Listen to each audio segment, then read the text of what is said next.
Hello friends, a very good morning to all of you. देखिए, जैसा कि आप लोगों को पता है कि एनआईसीएल एओ यानी एडमिनिस्ट्रेटिव ऑफिसर का जो है वो रिक्रूटमेंट आउट हो चुका है। हालांकि इस साल वैकेंसी जो है वो जर्नलिस्ट की बहुत कम है, केवल 120 वैकेंसीज हैं।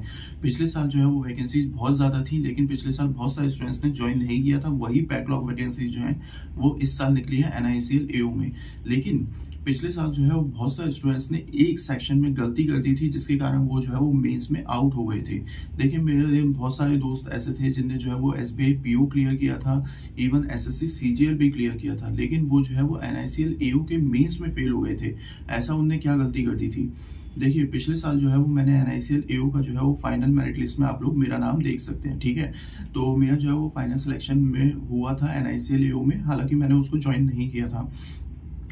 तो पिछले साल जो है बहुत सारे स्टूडेंट्स ने ऐसी क्या गलती की थी, देखिए उस पर बात कर लेते हैं। तो पिछले साल अगर मैं बात करूं तो ऑब्जेक्टिव टेस्ट तो बहुत से लोगों का जो है वो बहुत अच्छा गया था, क्योंकि पेपर जो है वो बहुत ही इजी था। करंट अफेयर्स भी बहुत आसान से पूछे गए थे। पिछले 2 से 3 महीने के करंट अफेयर्स पूछे गए थे ऑब्जेक्टिव टेस्ट में, और मैथ्स भी ज़्यादा टफ नहीं था, रीजनिंग भी सही थी, ठीक है।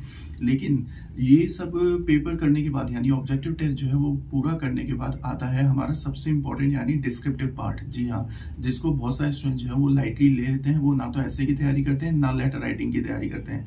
यही बहुत सारे स्टूडेंट्स ने जो है वो पिछले साल गलती की है एनआईसीएल एओ में, और वो जो है वो डिस्क्रिप्टिव में फेल हो गए। जी हाँ, डिस्क्रिप्टिव में क्या होता है कि एक मिनिमम क्वालिफाइंग मार्क्स जो है वो आपको अचीव करना होता है, लेकिन बहुत सारे स्टूडेंट जो है वो मिनिमम क्वालिफाइंग मार्क्स अचीव कर ही नहीं पाए, क्योंकि पिछले साल डिस्क्रिप्टिव जो है वो एनआईसीएल एओ का बहुत अच्छे से चेक हुआ था।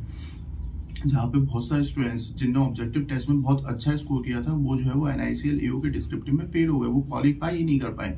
और जब आप डिस्क्रिप्टिव में क्वालिफाई नहीं करते ना, तब आप लोगों को जो है वो पूरा सेक्शन ऑब्जेक्टिव का भी जो है वो कोई मायने नहीं रखता।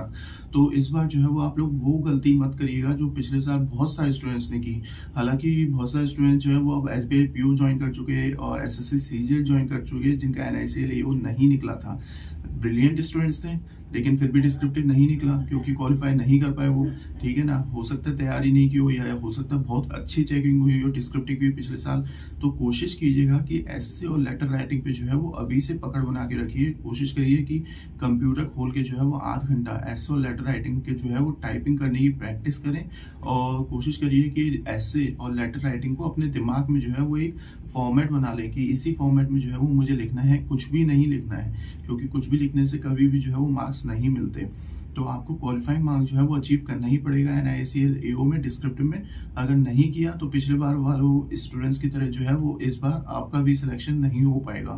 तो ऑब्जेक्टिव टेस्ट अच्छा जा रहा है, बढ़िया कर रहे हैं, जी के पढ़ रहे हैं, मैथ्स पढ़ रहे हैं, रीजनिंग पढ़ रहे हैं, लेकिन हमें बराबर का टाइम देना है डिस्क्रिप्टिव में भी।